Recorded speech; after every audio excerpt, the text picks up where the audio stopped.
Welcome to Magic.ai, the operating system for hospitality. At Magic, we know an operating system is more than just software and systems.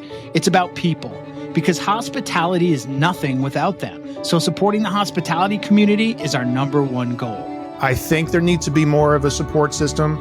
Like, you have to love this business and you have to love every aspect of it, including sharing tribal knowledge on what is successful and also tribal knowledge of what is a failure. Founded by lifelong experts, we're building the place where everyone in hospitality, from seasoned pros to first-timers, can gather, share, and grow together. Plus, we're crafting scalable tools and AI-supported software to boost your business. Dive into our vibrant community platform packed with meaningful conversations and robust tools and templates designed just for you. Need more? Our custom software solutions have got you covered. From recruiting and staffing to digital playbooks and dashboards, we're working on building a unique hub of resources unlike any other. Magic is your single point of origin for important conversations, accessible tools, valuable insights, and more. Join us at magic.ai. The evolution of hospitality is here.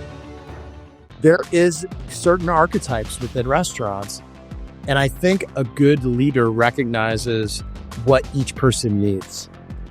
And so I don't think it's one size fits all. And I think that's one of the mistakes in the restaurant business since the very beginning is both in government intervention and the way people manage people, they try to do it one size fits all. I don't look at it that way anymore. I look at a whole team of people and I'm like, I know who you are and you want balance and peace and structure, and you're going to get a slightly smaller station and I'm going to give you a really good server assistant and you're going to be just fine. Kevin Boehm, a James Beard award-winning restaurateur, has opened over 40 restaurants in the past 30 years, becoming one of the nation's foremost visionaries in hospitality.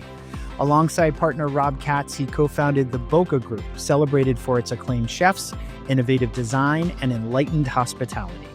Together, they've launched 35 restaurants, earning 18 James Beard finalist nominations, 9 consecutive Michelin stars for Boka, and a James Beard Award for Outstanding Restaurateur in 2019.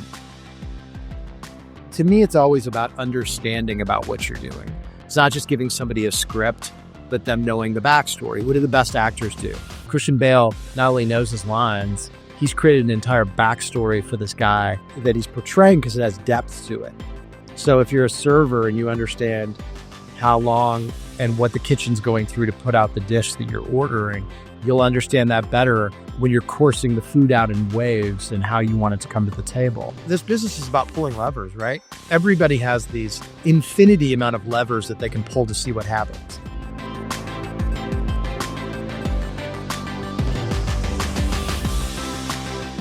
Well, I mean, I basically built a club for myself. I was really struggling about the time that was conceptualized with my partner, Joe Fisher. And I really at that time was like, man, it's really hard to do wellness right these days. And I was actually going to like 12 different places in Chicago that were all over the city. And so I felt like I was constantly trying to balance my work and my kids and trying to stay sane at the same time. And I was like, damn it, man, why can't there be one joint that has all of this inside of it? And my friend was the CEO of a publicly traded company. And I remember calling him and he was very into wellness and was like a black belt in karate and took his kids to get Chinese herbs, didn't take him to a Western doctor. And I was like, dude, what he had a few years before had been thinking about doing a Chinese medicine clinic. And I was like, what if you weren't thinking big enough? And he was like, I hate my job. Let's figure out some way that I can do it. And we sat around, and the beginnings was a lot like the beginnings of a lot of our restaurants, which is if you're going to open up a steakhouse, what are the core competencies that you have to have for it to be a steakhouse? Do you have to have a Caesar salad? Do you have to have shrimp cocktail? Obviously, you have to have steaks. Our original conversation was like, wellness is such a broad word. What do we have to do foundationally to draw the kind of people that we're trying to draw in? So Beyond is a very difficult elevator pitch because most people don't really understand what it is. Yeah, we know that story. There you go. So like when I'm really trying to simplify it and I only have like 10 seconds, I'm like, imagine Mayo Clinic and Soho House and a gym and a spa had a baby. But It's really more than that because we have 7 doctors in-house. So we have a full-time internist, psychiatrist, doctor of Chinese medicine, Ayurvedic medicine, chiropractor, naturopath that all exist within that space, and they're all talking to each other. Oh my God, this is my dream. Yeah, that's my dream too. So you can get onboarded as a member with an executive physical, and that doctor can be yours 24/7 if you want it to. You can also do a bunch of stuff a la carte. So within that space, we also have an amazing yoga studio, a strength room, a meditation room, a private yoga room, a Pilates room, an indoor gym, an outdoor gym, steam rooms that have 5-foot holes in the center of them that are cold plunges, nap rooms, infrared saunas, but also restaurants inside of there. We do discussions. We do big name shows that range from Sarah McLachlan to Kim Carnes, who've done concerts inside. And we do discussions every single week, heavy ones, led by a bunch of our professionals and doctors and healers. I think the best story, to be honest, a member went to go see the doctor of Chinese medicine, and he had a little numbness in his right leg, but he thought, no big deal. He said, I'm only mentioning it because I see you every week. She's a very intuitive healer. She saw him for 15 minutes, said, I want you to go upstairs, get a full blood panel. Gets a blood panel, irregularities blood panel, gets a CAT scan the next day, lesion on his kidney. They removed 50% of his kidney. A week later, he could have been dead in 6 months. No way. So just this idea that you're in this space all the time and it becomes part of your normal conversation, mind, body, and soul, how you're feeling, things can be detected early. And for me, it's definitely made my life better. I made a lot of changes in my life in the last 3 or 4 years, and it became a fertile ground for me to make all those changes and have a soft landing on the other side while I was doing it. Yeah, you look amazing, man. I mean, you always look amazing, but you look particularly amazing today. Thanks. Thank you for saying that. So listen, the restaurant industry is all of these things that I think, are influencing the challenges that you're discussing in this lifestyle, right? They are notorious for high pressure. What strategies have you found personally most effective for managing all of this while overseeing the enormity of a group like Boka? And how does that kind of ethos trickle down and cascade to the rest of the team? Well, I think you got to back up a little bit, because at the very beginning, when I was this troubled teen, coming out of my late teen years, what I loved about the restaurant business, my therapy in the restaurant business, was completely the opposite of what it is now. I wanted every night to feel like it was going to go off the rails, but never go off the rails. I used to say it was like the restaurant version of cutting yourself. Because I'd had some trauma in my life before that, I liked going into the restaurants and it just being so much demand on my brain that I couldn't think of anything else. Yeah. And I knew a lot of people like that, actually, back in the day that I worked with. They wanted that same thing. We were only bothered when it was slow. I've evolved definitely as a human. I think the people that work in restaurants have evolved and they're different now. And so I think it's more about balance these days. Obviously, restaurants, a lot of people still work in them because of the rush. There are people that watch The Bear and they're like, ooh, I want to do that. Right? Can't do it. Some can, some can't. There are still some people that are like, I want the excitement. I don't want to working in a cubicle from 9 a.m. to 6 p.m. sounds like the death of me. And I want to work in a busy restaurant that does 500 covers and make a lot of money and have my money be created by meritocracy. I don't want to share my tips. Whatever I kill, I want to eat. There is certain archetypes within restaurants. And I think a good leader recognizes what each person needs. And so I don't think it's one size fits all. And I think that's one of the mistakes in the restaurant business since the very beginning is both in government intervention and the way people manage people, they try to do it one size fits all. I don't look at it that way anymore. I look at a whole team of people and I'm like, I know who you are and you want balance and peace and structure and you're going to get a slightly smaller station and I'm going to give you a really good server assistant and you're going to be just fine. So meeting them where they are and managing to that. Yeah. I mean, this pastry chefs are usually a different makeup than the person who works fish station. Yeah. They like solitude and quiet, and some people are bangers and some people want to get in the weeds. And so I think I better at seeing people these days. And I think in my early days, it was just like, hey guys, this is what it is. Let's go. You don't understand why everybody's not like you. I think most fights and most conflict in the world is because people look at each other and say, I can't believe that Matt thinks that way. Right? Because this is the way I think. And I'm so invested in the way I think. And so I think my evolution and my wellness evolution in restaurants is the ability to understand how a lot of different people think and then making that adjustment. Yeah. I mean, I've been in those situations myself for sure. I mean, I think we're similar in terms of like A-type personality. You want to not control necessarily everything, but you like to feel like the team has. Okay, I wasn't going to say it, but I'm glad you said it because that's how I am. Control the uncontrollable. Yeah, well, and also wanting the team to be able to control it, right? And like you have to get yourself out of that mindset, like to some degree. Like you have to be able to let them flail when they're going to flail. And then, it's not so much the flailing as it is the recognizing of why that happened and adjusting for the next time. Right. And that is a mindset that takes adjusting too. It's like I used to tell brides, cater a lot of weddings, and I used to work on a lot of the weddings, and I would say, okay, don't get it wrapped up in your mind if everything's not perfect, it's a disaster. I go, that's where you're going to fail because something will go wrong. It'd be part of your story, and it's how you handle it in that moment. And so if it rains on your wedding day, we're going to roll with it.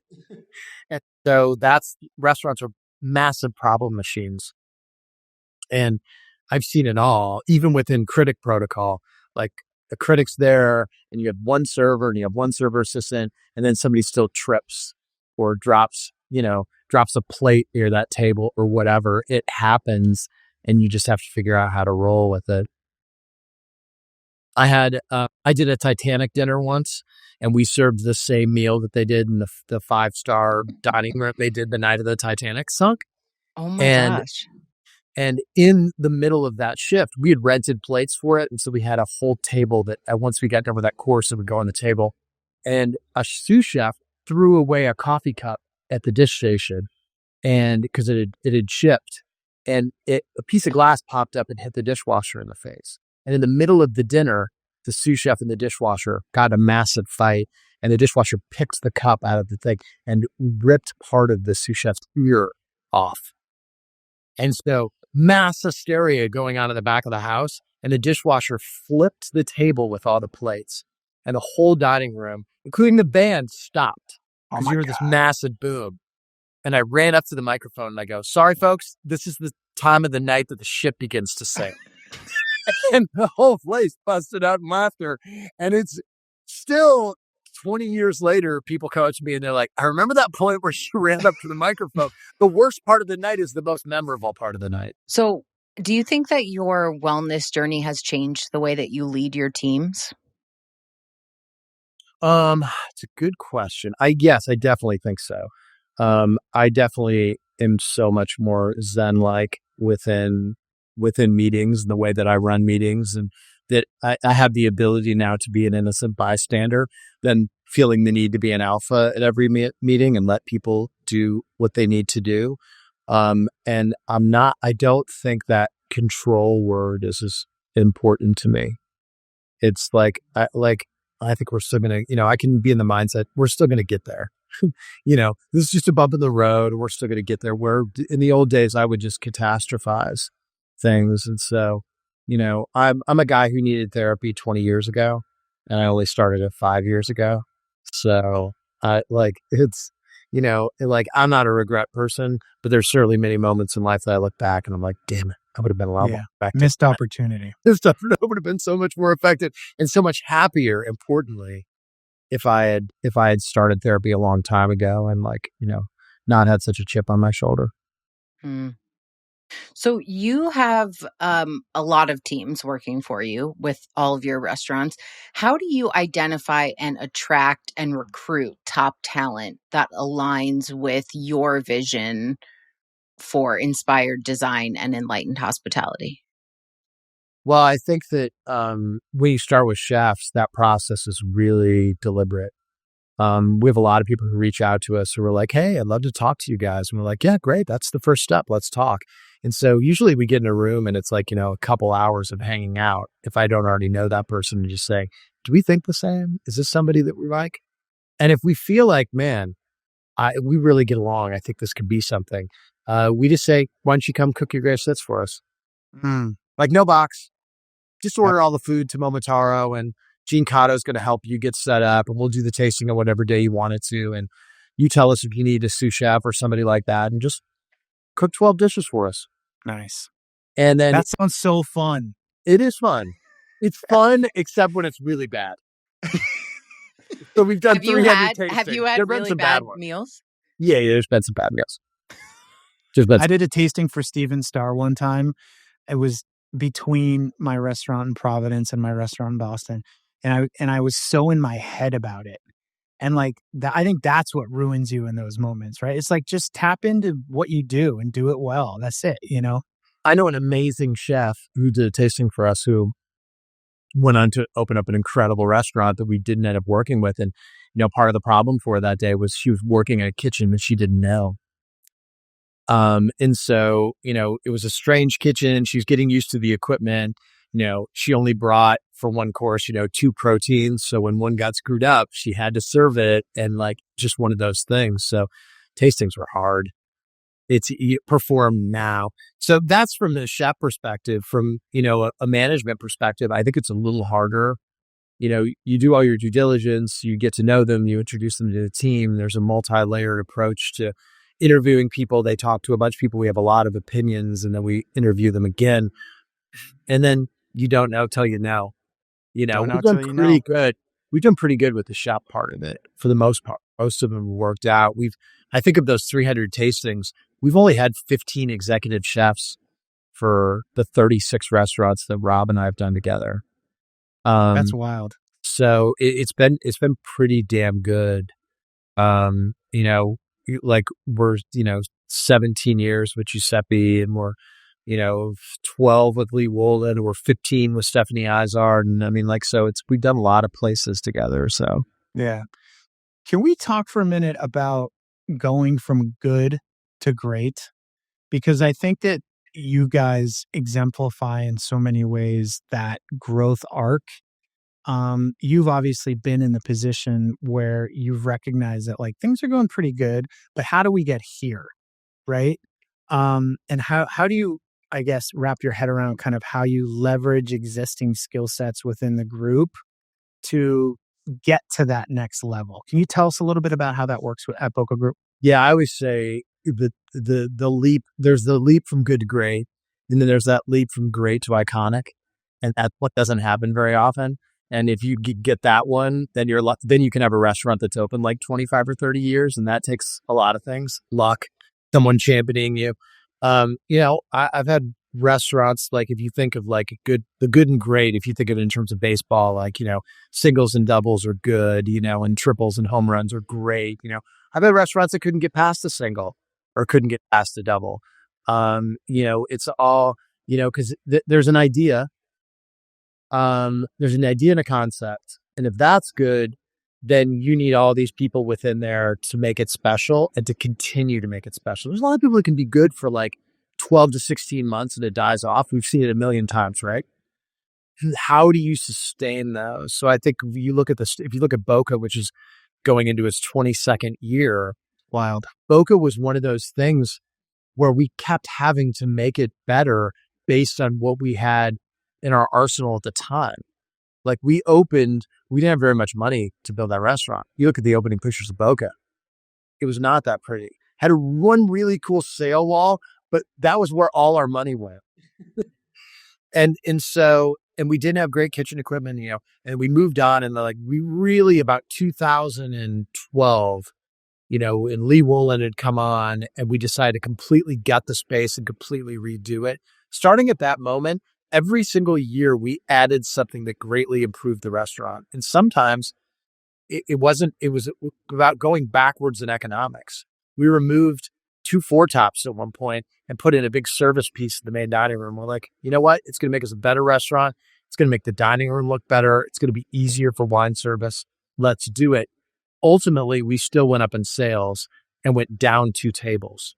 So I think these discussions sometimes are not just about economics. They're about Boka is the name of our company. It's our oldest restaurant. It's our most serious restaurant. So that's one we have to constantly keep adding something to because it's a dying genre that 100%. a la carte menu, 1-star Michelin also has a tasting menu restaurant.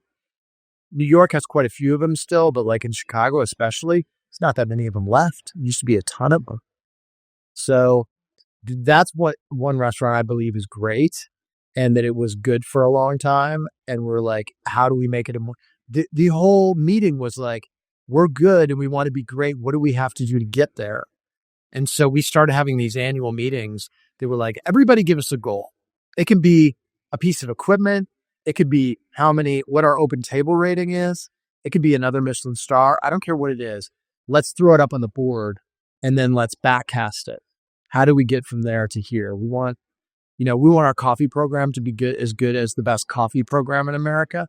What are they doing that we don't do? Do we need better equipment? Do we need better coffee?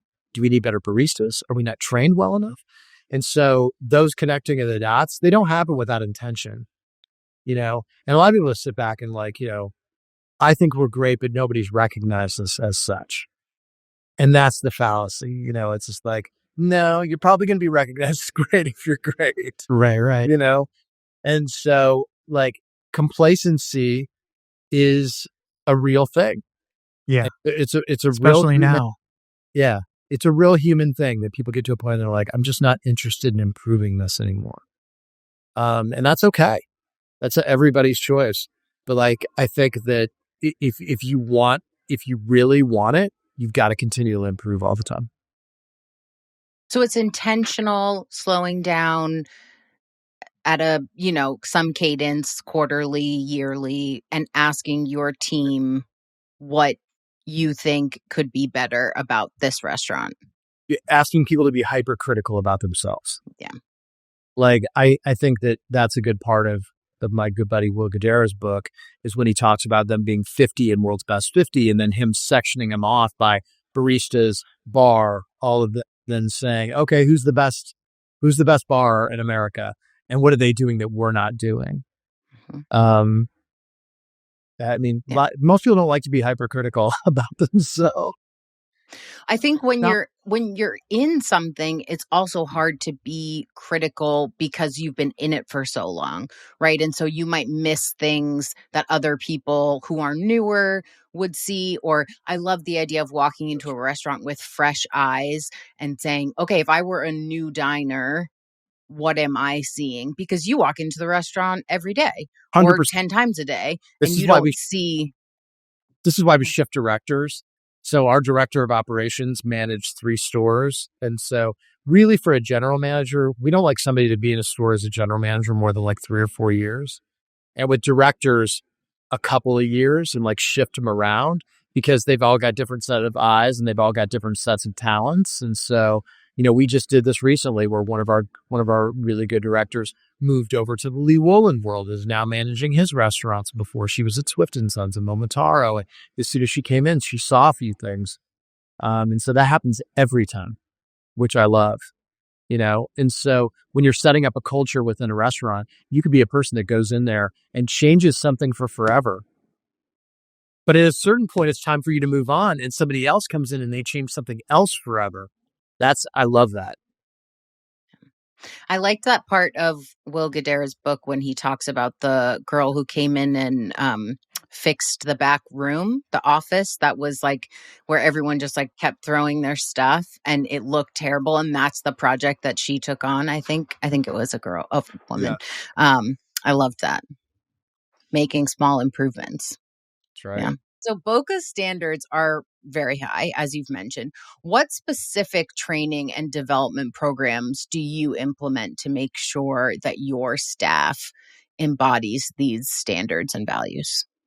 Maybe everybody's trained a different way, but one of the things I like to mention is the James Beard Women in Culinary Leadership program that we set up years and years ago with the foundation had somebody who came on and worked 12 different jobs in 12 months. And so We had a woman, it's one of my favorite stories, who worked for Microsoft, was an executive, was super successful, hated it. Sent a letter to, I think, Steven Starr, Danny Meyer, and us and said, I know I don't have a lot of experience, but I love the restaurant business and I'd love to see if my skill set will work. And we're like, yeah, come in. Do 12 jobs in 12 months. You're going to start at GT Prime and you're going to be an expediter for a month. And she was an expediter for a month. And Giuseppe, who's a really tough critic, was like, she's an assassin. We're like, really? Okay, great. So then she ran a front door for a month. Then she was Rob and I's assistant for a month. Then she worked in the accounting office. Then she was a captain. Then she did an opening. Then she was our CFO's assistant. And she worked through all these different jobs. And at the end, not only did we figure out what she was best at, but to this day, when she's talking about something or training other people, because she's a director now, she's already done that job and she's perfected it. So to me, it's always about understanding about what you're doing. It's not just giving somebody a script, but them knowing the backstory. What do the best actors do? Christian Bale not only knows his lines, he's created an entire backstory for this guy that he's portraying because it has depth to it. So if you're a server and you understand how long and what the kitchen's going through to put out the dish that you're ordering, you'll understand that better when you're coursing the food out in waves and how you want it to come to the table. So I think training holistically everyone so they know a little bit about everything and understanding of everything is one of those things that we do really well. And I also think from just a captain's perspective, I think maybe a lot of people do this now, but I don't think that many people did this 20 years ago, but we were very big on creating almost a theater space before we opened a restaurant where everybody sat in a round with one table in the center, myself and Rob and whoever the chef partner was and the GM at the table. And for 4 straight days, for 5 hours a day, we did mock service and everybody had to wait on us in front of everyone else. And we developed the language of the restaurant by what they would say. We're like, no, don't ever say that. Don't say signature dish when not Applebee's or whatever, And it was in every time. And listen, people still come up to me on the street and they're like, my least favorite moment in my entire life was having to wait on you guys in mock service. That sucked. And I still have nightmares about it. I said, this is the worst table you're ever going to have to wait on. It's really about us figuring out our language together. And it's so effective, though, because in the old days, people get set out on the floor and I really wouldn't know what they were going to say. I knew that they could take their test. I knew that they wrote out their spiel, but you would then hear people. You don't know what people are going to say. So mock service is set up to we say everything. I'm celiac. I hate the way these chairs feel. How dare you be 30 minutes late on my reservation? And see what people dialogue when you say that.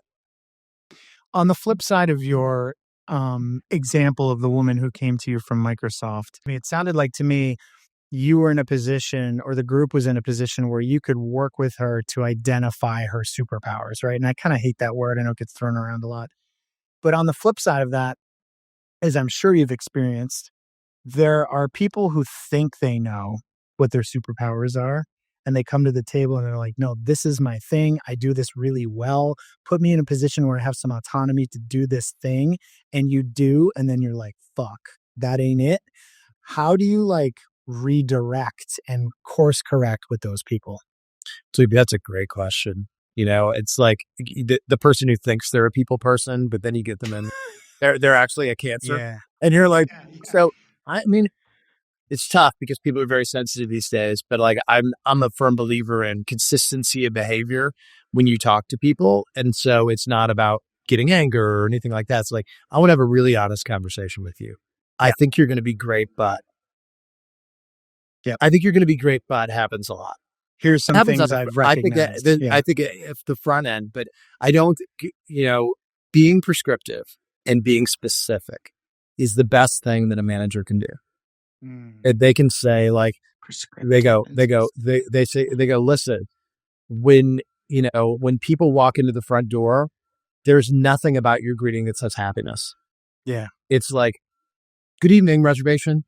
Right. It's like, you have got to be. The worst is, do you have a reservation? Yes. Do you have a reservation? Ugh, by letting you in, good luck. That. Yeah. Yeah. Wait, real quick funny Senator Durbin story. Senator Durbin, the Illinois senator, I'd run into him when he was a state senator, his daughter went to grade school with me, and I'd seen him at Belena, one of our restaurants, and I was like, Senator Durbin, I haven't seen you since I was like 8 years old, but I went to your daughter's birthday party when I was a kid, and I said, have you been to the other restaurants? He's like, yeah, I was just a girl and the goat. And he goes, I walked in, he goes, you had a very nice general manager at the front door. And he told me that it was going to be really difficult for 8 people to get in. But he had a nice place for us at the bar. And he goes, I went back up to him like an hour later and I was like, Dan, how are we looking on that 8 top? And he goes, how you looking? You look terrible. You're never getting in.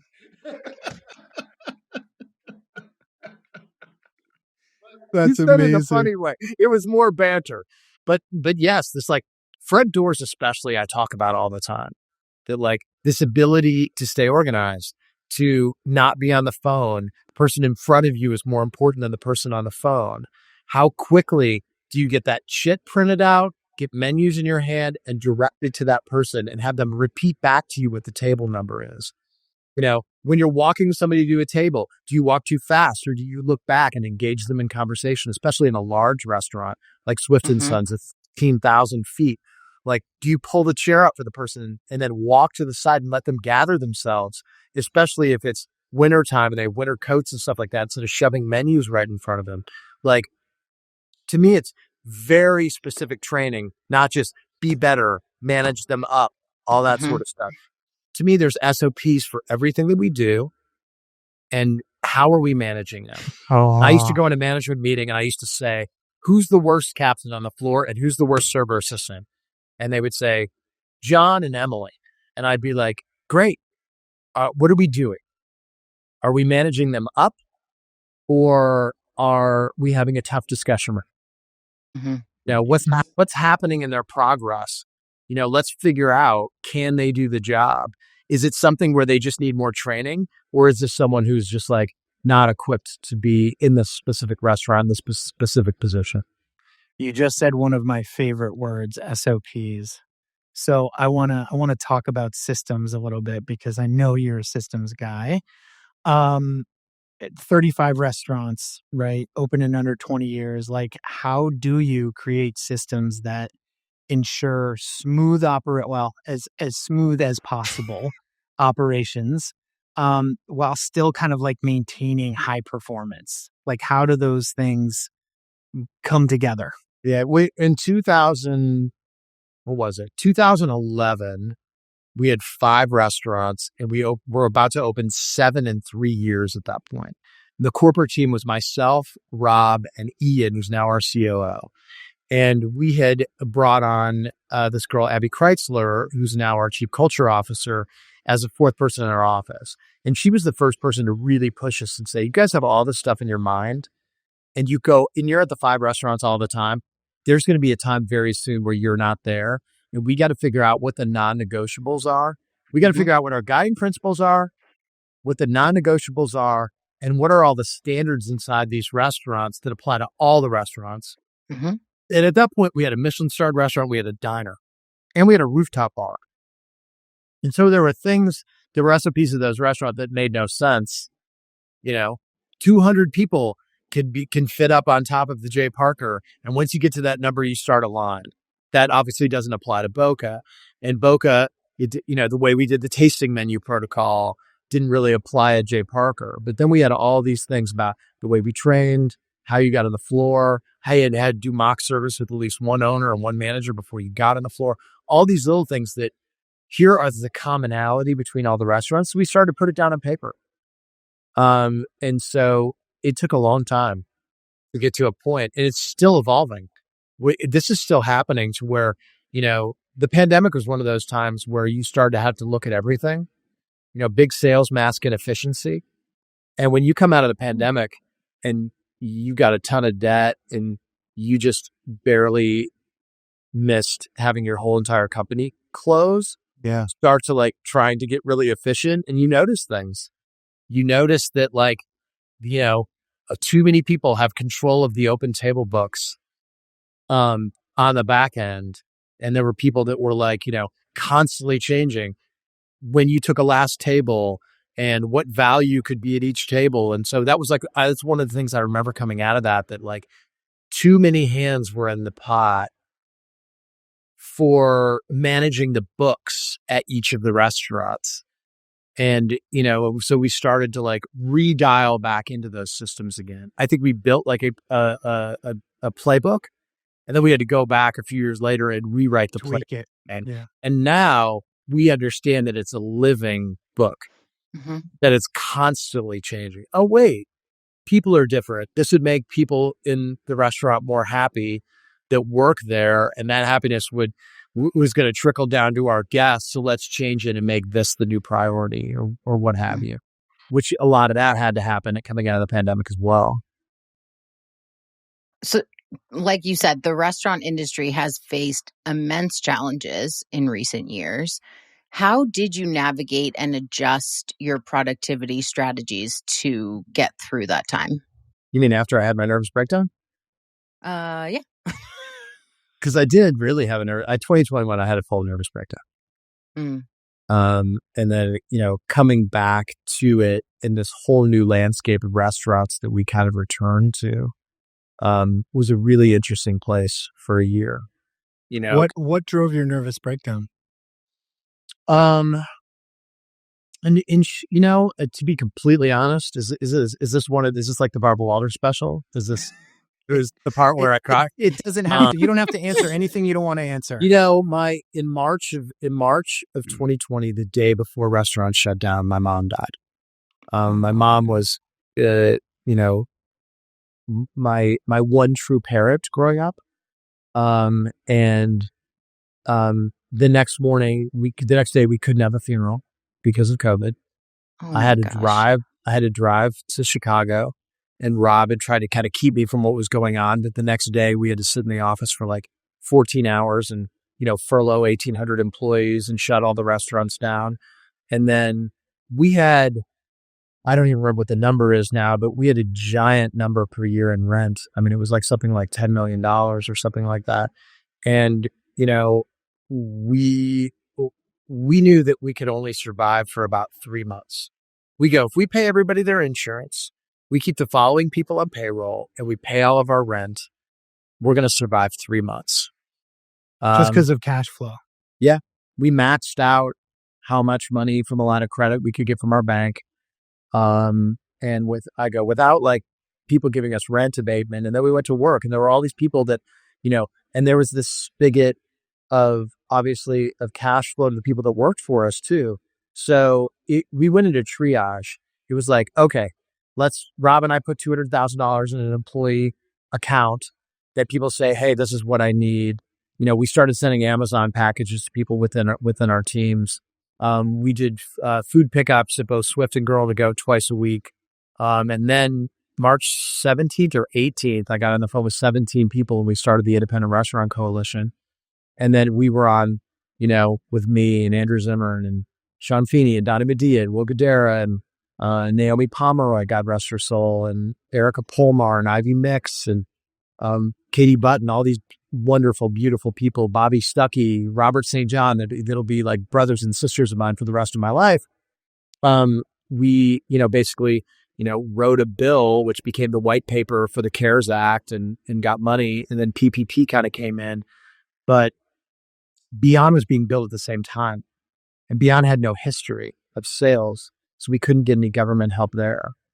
So, to be complete. So my mom died, my marriage was falling apart, and my company looked like it was going to go broke all at the same time. And I lost it. I full on lost it. Yeah.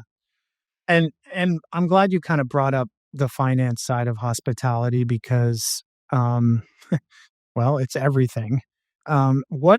What kind of key financial metrics do you guys monitor to measure a restaurant success, right? And how do you train, I guess, specifically your leadership team to really think like business owners?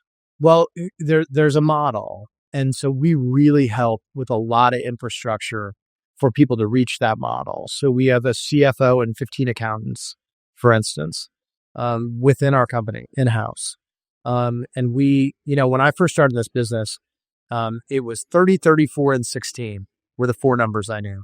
30% cost of goods sold, 30% labor meant 60 prime. I paid about 4% in rent and 16% everything else. And if I did that, I could make 20% profit. That doesn't really exist anymore. Nope. But the model now for us is 38% labor, 22% blended cost of goods sold, 6% occupancy, and 22% what we call silo, which is everything else, leaves 12% profit. Now, our numbers are worse in some restaurants, our numbers are better in some, but 12 is the general model that we try to fall in. It's achievable for the most part. We do have some restaurants like Boka where the labor is higher than that. It's a small restaurant with a lot of really high-end labor, but we pay a lot less rent at that restaurant. But we pay like 2 or 3% rent, but like 41% labor. So we look at actual versus theoretical. We have a guy, Mitch, whose entire job is basically creating sheets for us, financial sheets for us, and data for us that we can make decisions based on very quickly. And part of that is theoretical and actual all the time, and looking at the chasm between those, and then going to the costing sheet. And I have like this costing matrix and grid that says, if you can't figure out why your actual is 3% higher than your theoretical, let's go down the list. Is everyone using a jigger when they do this? Is everybody measuring out the recipe? Is everything that's getting rung on the menu at the price it says in the menu, is that the same price it is on the POS? Is the kitchen doing, a tasting of every dish, doing a line check, and we're not counting that anywhere? It's all this stuff. And so I think we're more dialed in right now than we ever have been. I used to get surprise P&L all the time. We're like, what? 4%. I don't get surprise P&L anymore, but it does, there's still like that 2% guesswork on either side that I don't know quite where it's going to fall. But fortunately, we have really smart people who get us numbers very quickly, and we can make decisions and choices based on those numbers. So for our chefs, we want them just to be able to create, and that we give them, a little bit of a box, actually cost and financial wise, to fit in there. But at this point, they get good budgets, and those budgets are based on reality. We know what it takes to put that stuff out. And we think to a certain extent, pricing dictates fairness. So knowing that we have to get to that 60 prime, we're going to price to get us to that 22 blended. We're going to do the best we can within that by using, food buy. And if I have 7 people that are buying from the same thing from the same company, how do we leverage? We're not going to go down in quality, but we are going to leverage somebody and say, hey, we're going to buy this stuff from you at all of our restaurants. Can we get a 10% discount or what have you? There's also kind of this built-in historical kind of approach, I guess I'll say, with finance and CFOs, and I've worked with a lot of them, and I don't think it's anybody's fault, but that relationship with management and with ownership is always backwards looking. Like, you're always doing your month-end review and you're kind of talking about what's going to happen next month, but it's not like in situ, in the moment. Like, it's not empowering you to help make better decisions necessarily, right? How do you guys approach that? And how do you kind of come out the other side with better operating or ideas on how to operate more cleanly, as opposed to always looking in the rearview mirror? We always, I think our P&L meetings used to be bad, and I think I was a big part of that problem. We would get in there and we'd go over all the numbers, and it would be like, okay, this is good, this is bad. Why did we do this? And you're absolutely right. We'd focus on the past, and it would be, a lot of times it was like, you knew the SOP, but you still did this. Right. I think the way that we think now is like, wait a second. Momotaro every month has a problem with inventory. Let's dig deeper. What are we going to do different moving forward? It keeps happening. The beverage is in 7 different places, and it's really hard to count. can we make it easier? We just did this with Momotaro's actually front door, the hardest host stand. If you want to do a host stand study for fun, here's a good college class, host stand 101. Go into Momotaro. It is the hardest host stand in our entire company. It really is just a little piece of wood that comes off of the bar at the end that's right by the front door. And that restaurant gets so jammed that if the person who's running the point isn't watching all the time, they don't know who's walking out and who just came in. And so whoever is at that door has to be eagle-eyed and they don't leave. You are an anchor, man. Do not leave this post. And you got to know, I was just sitting there one night watching and I was like, he was like, yes, do you have a reservation? They go, no, we just got done dining. And it was because this guy was moving all around and turning his back and didn't know what was coming. And so we just kind of changed SOPs there. But that's a prime example of like, you know, constantly trying to fix what has already happened and like, let's fix it moving forward. Let's make real change. Real change is hard, right? It always 100%. seems really difficult. And so 100%. fully changing SOPs. I've had a lot of managers in the past who are like, well, we should do that. I mean, if we do that, this is going to happen and this is going to happen. I'm like, let's pull the lever. Like this business is about pulling levers, right? Everybody has these, infinity amount of levers that they can pull to see what happens.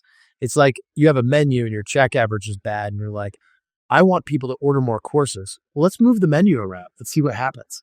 Yeah, Let's see and what test happens. it. We box out this dish and Yeah. put a box around it. We're like, 8 more people ordered it the last week per night.